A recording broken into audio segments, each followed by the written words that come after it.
Seja bem-vindo aqui ao meu canal, eu sou Paulo Silva e hoje eu quero falar para você sobre o Júlio César Pereira da Silva, um brasileiro do Rio de Janeiro que está com 44 anos de idade, mora no Japão.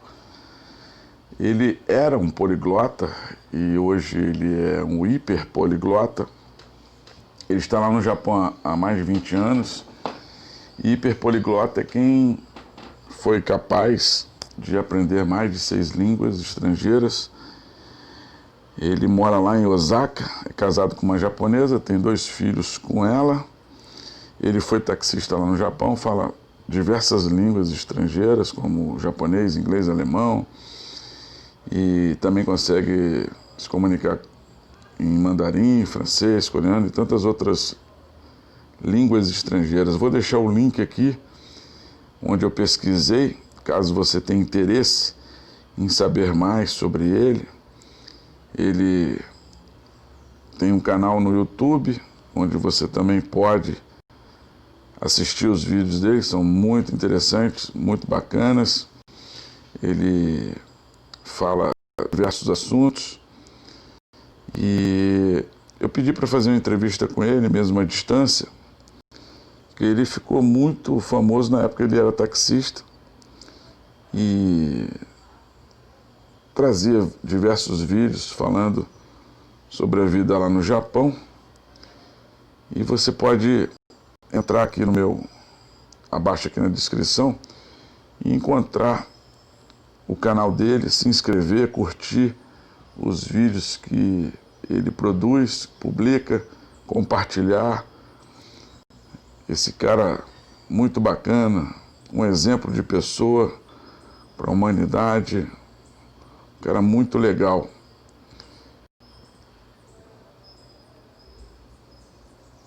Eu fiz essa entrevista com ele e a primeira pergunta é: quantos anos você foi taxista? E ele gentilmente respondeu aqui as minhas perguntas. Ele foi 2 anos taxista lá no Japão, 1 ano e 6 meses em Osaka e 6 meses em Kyoto. A segunda pergunta eu fiz para ele perguntando qual era a formação universitária, né, se ele tinha alguma formação universitária. E o Júlio, gentilmente, bacana, respondeu aqui: sou bacharel e mestre em língua japonesa e estudei alemão como segunda língua estrangeira na Universidade Federal do Rio de Janeiro, no Brasil. A pergunta que eu fiz para ele foi a seguinte: quais 3 pontos negativos principais para termos muitos problemas na profissão de taxista? E o ex-taxista Júlio respondeu aqui os 3 principais problemas que tem na profissão de taxista. O primeiro ponto negativo é a falta de comunicação com o cliente quanto à rota que o taxista tem. Esse é o primeiro ponto. O segundo é a falta de conhecimento da cidade que trabalha. E a terceira é a falta de respeito do taxista com o cliente. O ex-taxista Júlio apontou esses 3 pontos que você pode conferir lá no canal dele, onde eu fiz a entrevista rapidamente. E a quarta pergunta que eu fiz a ele foi: você apoia que para entrar na profissão de taxista no Brasil tem que ter um ensino médio completo, curso técnico de taxistas e exame para receber autorização individual do Poder Público Federal, que é o Conselho Federal dos Taxistas do Brasil, CFTB, que é uma proposta da Ordem dos Taxistas do Brasil, que é a única que produziu estudos sobre a profissão de taxista no Brasil e em vários outros países, e também produziu a solução. E aí o Júlio respondeu aqui a seguinte pergunta, que é a quarta: creio que a profissão deve ser regulamentada e só pessoas qualificadas se tornem motoristas, que na verdade ele deve ter trocado como taxista, porque aqui no Brasil o nome do trabalhador que presta o serviço privado de transporte individual de pessoas em veículos até 7 lugares, o nome é taxista e não motorista. Quando isso ocorrer, o Júlio continua aqui respondendo, não haverá problemas com a empresa Uber. Eu preferiria pegar pessoa com habilitação de taxista e que conhecesse a cidade e com um táxi registrado. Então, ele deu a opinião dele sobre os problemas na profissão de taxista. Aí partimos aqui para a quinta pergunta: qual o modelo ideal para o táxi em todos os serviços? E o Júlio respondeu aqui, deixa eu ver aqui, a quinta resposta. Acho que os sedãs confortáveis, como o Corolla ou outros do tipo, seriam bons para o táxi. No Japão foi desenvolvido um modelo específico para táxi pela Toyota, que chama-se Táxi JPN. Ele deu a opinião que eu concordo. Só que aqui no Brasil, a maioria dos táxis tem um valor orçado para automóveis na categoria popular.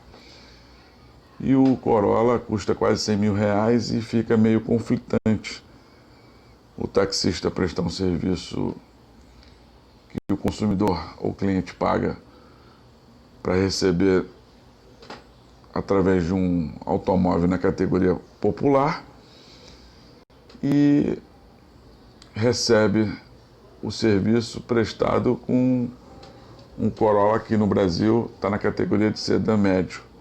São quase 3 categorias acima, né? Popular, sedã pequeno, aí vem o sedã médio. Então diminui o lucro do taxista e aumenta o custo, né? O taxista é um trabalhador autônomo, né? O Brasil, o governo não paga, não subsidia o serviço do taxista, tudo pago. A compra do automóvel, quem paga é o taxista. Os juros da compra do automóvel, quem paga é o taxista. O poder público não entra com nada. Então, quando fica doente, ninguém paga, né? Então, tem vários custos e o valor do serviço ser incompatível com o orçamento, né? O taxista, como trabalhador autônomo, se sacrifica, né? Da saúde e outras coisas mais, da vida com a família, para oferecer o melhor. E o consumidor, o cliente, tem que ter uma relação justa, né? Igualitária. Vamos lá, a sexta pergunta que eu fiz aqui para o ex-taxista Júlio, lá do Japão. Qual a cor deveria ser os táxis no Brasil? Ou cada um escolhe a cor que quiser? E aí o Júlio me respondeu a sexta resposta aqui: padronizar as cores ajuda o cliente a não pegar um táxi pirata. Acho que o amarelo bom, pois chama atenção. Aqui no Brasil só tem uma fábrica, né, de automóveis que vende o automóvel sem cobrar e pelo acréscimo da cor, né? Que é a GM, a Chevrolet. Todas as outras fábricas não fabricam o táxi na cor amarela. Aí gera um custo adicional para o dono do táxi, que tem que pagar pela pintura, né? A pintura que vem de fábrica é excelente, que é paga, não é de graça, está embutida no valor quando se compra o automóvel, é jogada fora, né? E o taxista tem que pagar a pintura, que hoje, ela custa, hoje, dia 6 de janeiro de 2020, ela custa quase 2 mil reais. E o envelopamento está a mais de R$1.000, também não é uma solução. E aí tem também a taxa de alteração de cor, que o poder público cobra, então fica inviável para o taxista. E aí o que acontece? A cor ideal, né, seria o branco, porque a maioria das fábricas não cobram acréscimo. Ou cada um tem a cor que quiser, porque a padronização visual do consumidor nas ruas de qualquer país do mundo é o letreiro. O letreiro em LEDs no teto externo do táxi é a identificação visual boa de manhã, de tarde ou de noite para qualquer pessoa. Então eu preferia que fosse branco ou, na minha opinião, cada um tivesse a cor que quisesse. Porque o táxi também tem a diferenciação que é a placa, né? No Brasil a placa vermelha, né? Letras vermelhas, diferencia do transporte privado, que não pode, de acordo com as leis federais, que pode prestar serviço de transporte nem de carga nem de pessoas. Agora vamos aqui para a 7ª pergunta que eu fiz para o ex-taxista do Japão, meu amigo Júlio. Quais 3 idiomas que taxistas devem aprender? E aí ele respondeu aqui, a 7ª resposta, inglês, espanhol e alemão. Concordo com ele. E talvez até poderia incluir o mandarim, né? Seria uma boa. Vamos aqui para a 8ª pergunta que eu fiz. Entrevistei o ex-taxista do Japão, Júlio, que é natural do Rio de Janeiro, nasceu no Rio de Janeiro e mora há 20 anos lá no Japão. A 8ª pergunta que eu fiz aqui na entrevista para ele foi: os táxis devem pertencer ou aos taxistas? E ele respondeu aqui